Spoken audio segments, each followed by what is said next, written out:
accelerate away at the pits of Le Mans, the 24-hour circuit of endurance. But then almost at once you've got a very difficult corner. It's a bit blind, and you can't see far around it. Then you're accelerating again, under the first Dunlop bridge and down the hill, and into the S's, two very fast left and right handers. You're really using your brakes and all the road, and I mean all the road, over the white lines on both sides and right up alongside the banks. Then you pull away down this short straight before braking again to Tertre Rouge. It's a very slow corner actually, with a sandbank there on the left. Try and keep out of it. So now we've started on the Moulin straight. This is the real straight, although there's a kink at each end. And this is where the speeds really go up, over 150 miles an hour now, and we're not even flat out yet. And yet you can see the way the white lines flash past. Now we're getting on towards the halfway down the straight and approaching maximum speed, over 200 miles an hour. It can get darn difficult here at night, particularly when you can see a couple of red lights ahead and you can't tell whether you're chasing a slow car doing, shall we say, 110 miles an hour, or a really fast one. That is, of course, unless you catch up with it. And during the 24 hours, you will brake about 2,500 times. Now, this is a fast 5-litre GT car weighing over 2,000 pounds. And that means that during the race, the brakes will be running at more than 600 degrees centigrade for the whole of the 24 hours, except, of course, during pit stops when I can tell you they get it downside hotter than that. And now we're getting near the end of the straight. We're at full bore. And here's the right-hand curve that you take very fast, just before the braking zone. Begin to brake about 500 yards from the corner, and you start to come down from about 200 miles an hour plus to 45 or 50. The signalling area, there on the right of the corner, keeps in touch with the pits right through the race. Slowly round now, with the sandbank on the left. The unlucky ones, of course, finish up digging themselves out. Accelerating, and now we're on the third fastest part of the circuit, before the corner they call Indianapolis. Up to about 180 miles an hour here, before braking slightly for a couple of very fast right-hand curves leading into Indianapolis.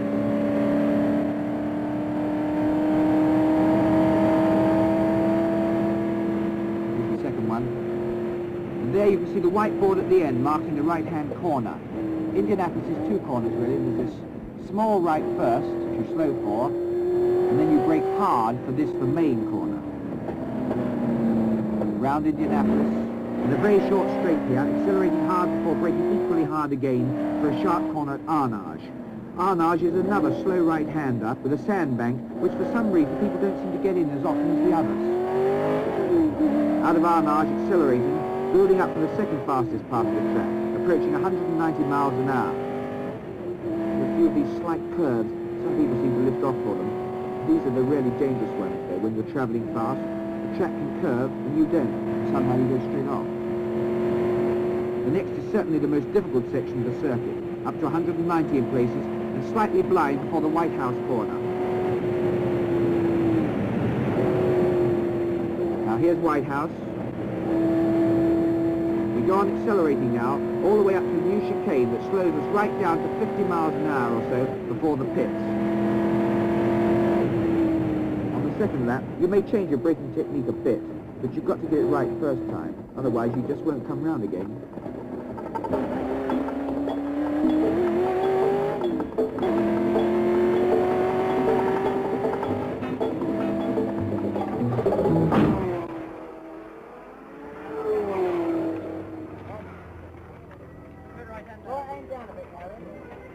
Usually it all begins in April, unless there's an earthquake or similar inconvenience to motor racing enthusiasts.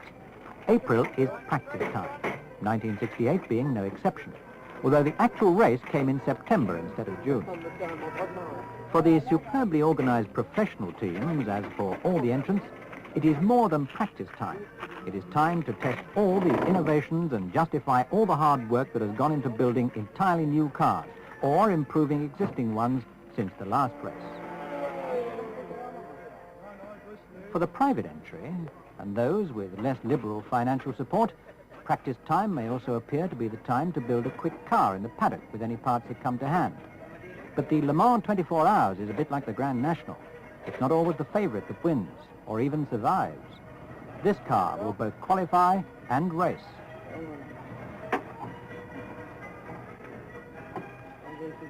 All teams must ensure the efficiency of their brakes.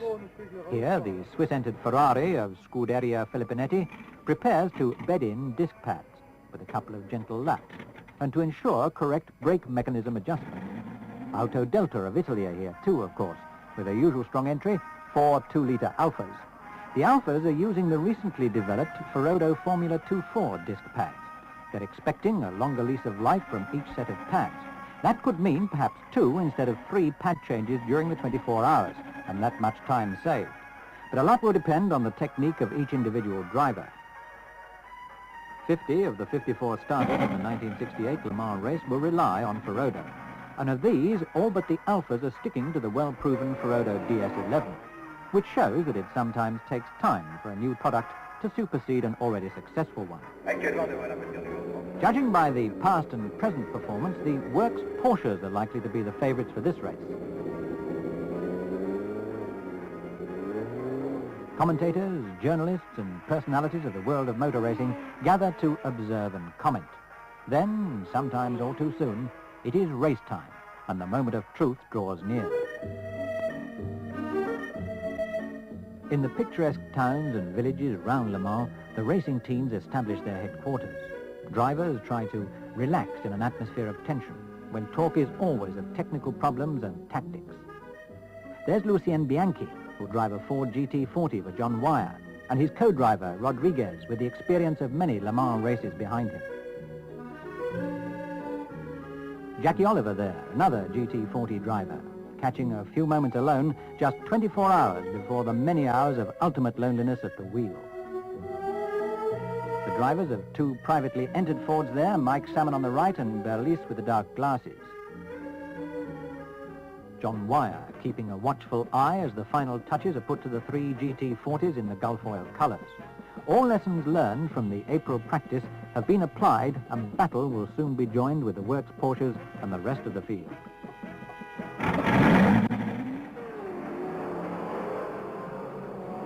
Race day now, and the paddock at the track comes to life.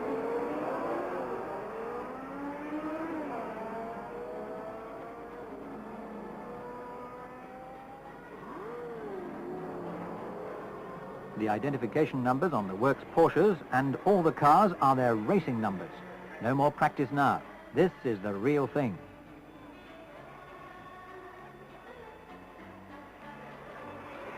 An American entry, number 23, a Howmet experimental turbine with its unmistakable jet whine. And another Howmet there, both unknown quantities in this, the world's greatest motor race. And that's Bob Tullius there, who'll be driving one of the turbines, the most revolutionary of all the American entries. The Works Porsches lining up now, 31 to 34. And the girls, too, are out in force with advertising matter on their backs, which is perhaps the wrong side. The show is really about to begin.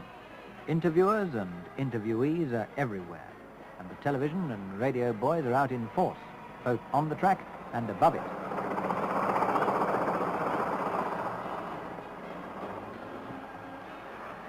There's no doubt that the Works Porsches are hot favourites for this race.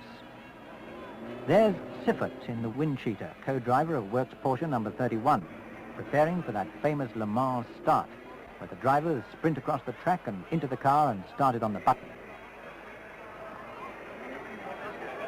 And there's co-driver Hans Hermann in the check jacket. The fine, clear morning that held such promise for at least a dry, sunny start has given way to cold and torrential showers. The Porsche team, with only minutes to go, have changed to wet weather tyres, looking more than a little flustered for all their reputation for efficiency. And yes, John Wyer's Fords are changing too, and looking much calmer about it, even if they're not feeling it, so close to the start. Brian Muir there, making sure everything is set for a quick getaway. And now, with so very little time to go, it's over to the press tribune for an on-the-spot commentary of the start. The light is very poor indeed, and the track heavy with water. And I can see Rodriguez there, waiting under the umbrella, a real veteran of Le Mans. The drivers are just beginning to take up their positions opposite the pits now on the side of the track, away from the cars, of course, a track which must be as slippery as an ice rink. By my watch, there can't be more than a minute and a half to go before the 3 o'clock start, instead of the traditional 4 o'clock. The grueling 24 hours will soon begin. The rain still coming in short, sharp bursts, soaking most of the spectators with nothing for protection but their enthusiasm. The sound of the crowd now down to a subdued, expectant murmur of French rhubarb. And they're off. No, is that a false start? No, they're off. The flag is down, and all the drivers are sprinkling across to the cars. The more powerful cars will try to get away first, so as not to get bogged down in the flag. And it's a Porsche away there first. Sarthe, number 31, but 24 hours is a long time. And the Matra's away. Mitters, Porsche number 32 next, tail sliding under power on the wet surface. And the two other work Porsches are away, and the Fords now near in number 11, just away, but hemmed in a bit by the rest. But they're all moving now, and for once, no one left sweating at the start, napping his back. The spray is little. Visibility for the drivers must be close to nil. In less than 4 minutes, the leaders will pass the pits for the first time. And in less than half that time, with the slower cars already way behind, they'll be at Mulsanne corner, after getting up to more than 200 miles an hour, even in this weather on the straight. So over now to Mulsanne. Here at Mulsanne, in sunshine now, we expect the leaders over the brow at any second. And there they are. And it's a works Porsche, and another, in a cloud of spray. And yes, yet another. That's 3 works Porsches, water streaming off the track. No others yet. But yes, it's still another Porsche, not a Ford in sight. It's Porsches 1, 2, 3 and 4, slowing down now for the corner. Not a Ford in sight. And back at the base, we've heard that Meres's Ford has already crashed on the Mulsanne straight. But first through the pits, it's still the works Porsche, 1, 2, 3 and 4, with Stommler in number 33, leading from Sarthe in number 31. No signs of the GT40s or the Matra. In 5th place, it's the Alfa, 39. But Mauro Bianchi's Alpine, number 27, is 6th. Then the Swiss Ferrari. And yes, at last, 2 of John Wyre's Ford GT40. Near in 11, followed, almost lost in the spray there, by Rodriguez in number 9. There's the Matra, the French favourite, already coming into the pits after only 1 lap. Looking towards the S's now, I can see Mauro Bianchi's Alpine going well away, followed by Brian Muir's Ford, already past the Ferrari, and in 7th place. Then there's a bit of a gap, and it's Ford number 9 next. Driving conditions must be terrible there. And there's Ford number 10, now lying 10th. Second time through the pits now, and it's still the works Porsches in the first 4 places, but spreading out more.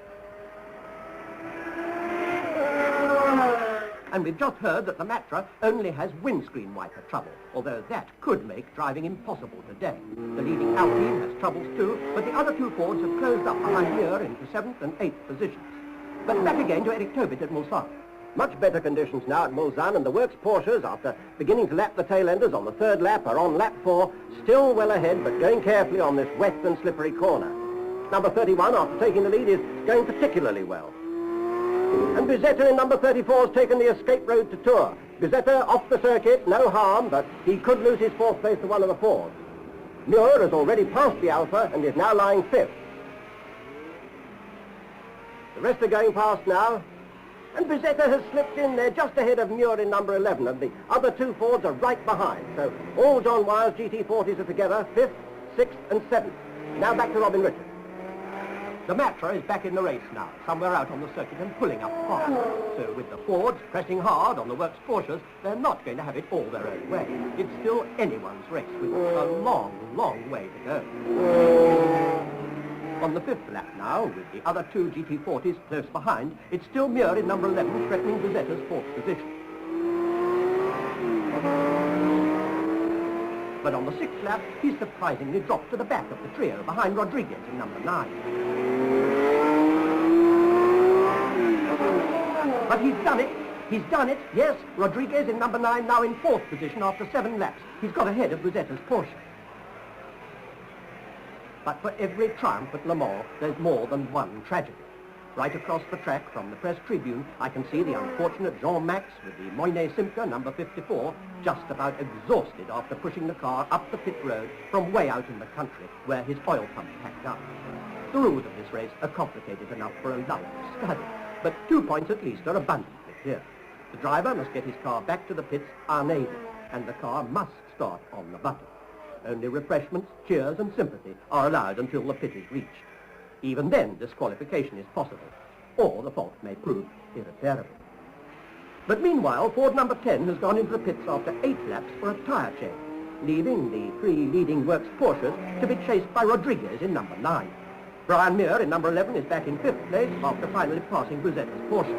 Now on lap 12 with Rodriguez Bianchi Ford number 9 way back after the tyre changes. Only the Muir-Oliver Ford number 11 is on the same lap as the leaders, with Hobbs and Hawkins in number 10 coming up fast. And Brian Muir's gone onto the sand at Mulsanne, and that looks like a long job to get that one off. That'll have put the Works Porsches back into all the first 4 positions with, I should think, Bianchi's Alfa, number 39, back into 5th place, and the 3-litre Alpine, number 29, 6th. Gregory's Ferrari, number 14, is 7th, with a Lola and another Ferrari, 8th and 9th, so no Fords with the leaders at the moment.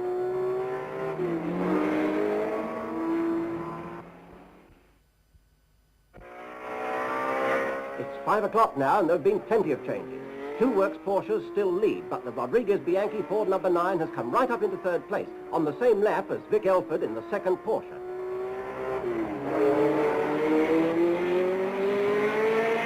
On the same lap is the Hawkins and Hobbs GT40 in 4th place, and the Buzetta Patrick Porsche number 34 has dropped back to 5th. Guichet's Alpine number 29 is 6th, and 14, Gregory's Ferrari is 7th. Bianchi's Alfa, number 39, has dropped back to 8th, but Pescarolo's Matra is showing again and is...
It is a fine night.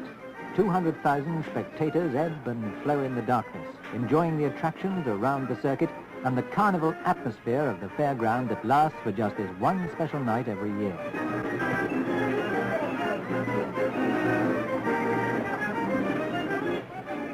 By midnight, the entertainments are in full swing, but only 38 of the 54 starters remain, with 15 hours still to go.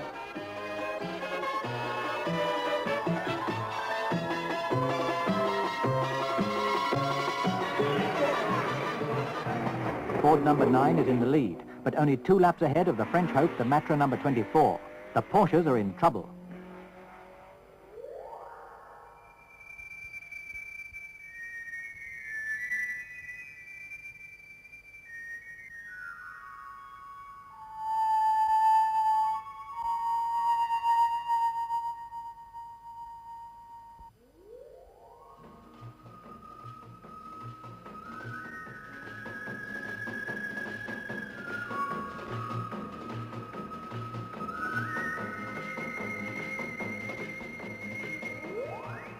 Surrounded by the utter blackness of the small hours, life in the oasis of brilliance at the fairgrounds dies slowly as the pleasure seekers begin to seek rest. The renewed rain dampens their spirits and combines with the darkness to increase the hazards of the track. By 1 a.m. the position has dramatically changed. 3 of the 4 Works Porsches have failed, but so have all but 1 of John Wyer's GT40s, although number 9 is still clinging to the lead, with the Matra lying second.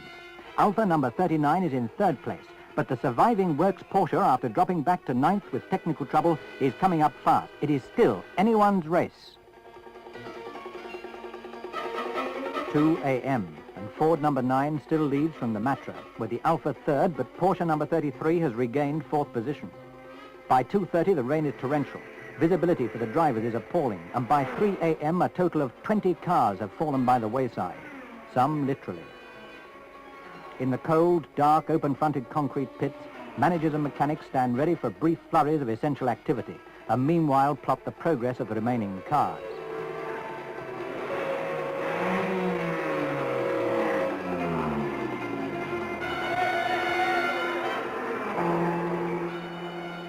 By 5 a.m. in the darkest hours before the dawn, the leaders have completed 200 laps, but 22 cars have gone. It feels unlikely that the sun can ever rise again.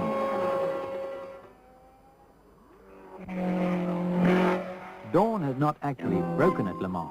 Rather, there has been a weakening of the darkness. It is cold and damp and autumnal. The rain has stopped, but drying out will take time. Life returns slowly to the area by the track known as the village, where all the facilities of a holiday town are available to the wakening and returning spectators.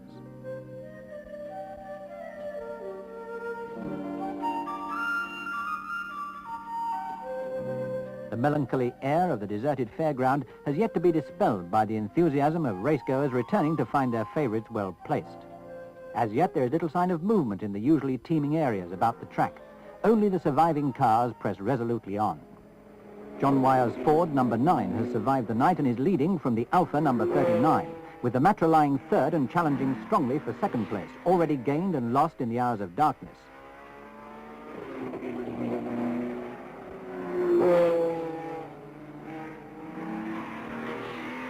Right up now in fourth place is the Swiss Porsche number 66. The only surviving works Porsche is fifth and gaining. By 8 o'clock, village life is returning to normal as a fitful sun dries the track and, together with coffee, cognac and the news that the Matra is again second, raises the hopes of the predominantly French crowd.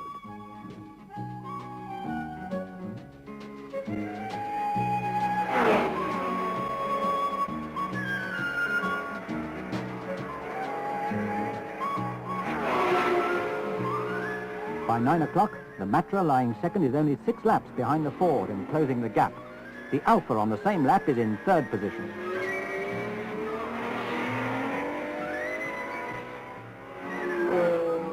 Behind the Swiss and Works Porsches in 6th place lies the Alpine Renault 27.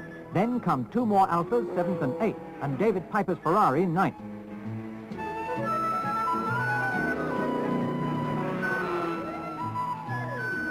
Lying 10th is the 2-litre French-entered Porsche number 45. Then in 11th position, another 3-litre Alpine with another Alpine number 57, 12th. At Le Mans, 32 cars are out of the race, and the day is still young.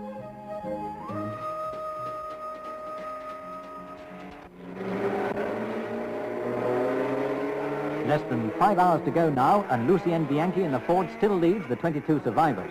100 laps and more than 800 miles separate the leaders from the last car. But only 6 laps behind the Ford lies the Matra, with, to the French crowd's delight, a commanding lead over Alfa number 39, though it's still in third place after a 22-minute unscheduled pit stop. Coming up fast are the Swiss Porsche, 4th, and the Works Porsche number 33, 5th. Another Alfa, 38, is 6th. Mauro Bianchi in Alpine Renault 27 lies 7th, 25 laps behind his brother in the Ford, but still going strongly, and a contender for one of the prizes awarded for performance or class after complicated calculations of efficiency, to say nothing of the possibility of finishing well up with the leaders, any or all of which could still fail to complete the 24 hours.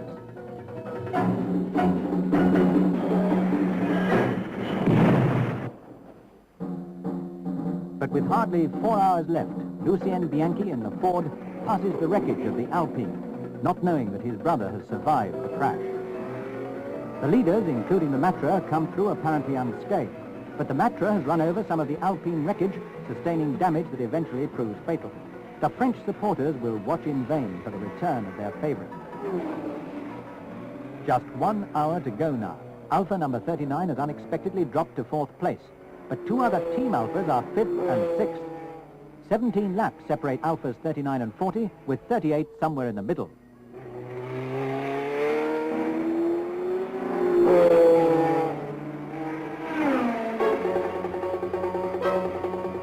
Most surprising of all, the Swiss Porsche number 66 has come right up into 2nd place, 2 laps ahead of the Works Porsche and hard on the heels of the Ford.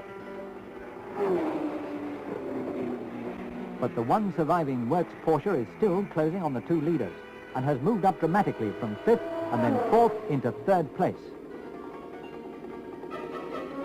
Signs of the strain that must be affecting all the survivors, with most of the 24 grueling hours behind them, show clearly during the inevitable pit stops. Only minutes to go now, so over to the pits for the finale of what is undoubtedly the world's toughest motor race. An expectant hush has fallen over the densely packed tribune. John Wyer's Ford number 9 passes the pits area for the last time.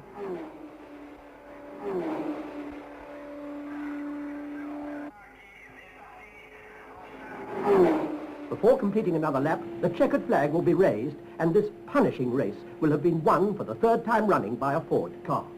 And thanks to John Wyer, this means the World Manufacturers Sportscar Championship goes to Fords for the first time, the championship that would otherwise have gone to the Porsches.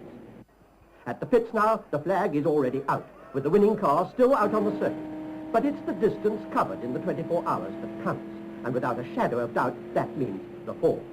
It's the car of Rodriguez and Bianchi that the crowd most wants to welcome. Meanwhile, finishing in second place, there's Florian Steinemann's Swiss Porsche, number 66.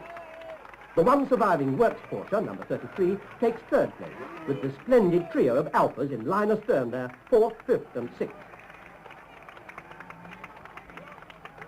And that's David Piper's Ferrari now, number 21, having finished 7th. And there, at last it is. Number 9, the Ford, the GT40, and a really rousing welcome for drivers Belgian Lucien Bianchi and Mexican Pedro Rodriguez, for whom winning at Le Mans is also the fulfillment of an ambition of a lifetime.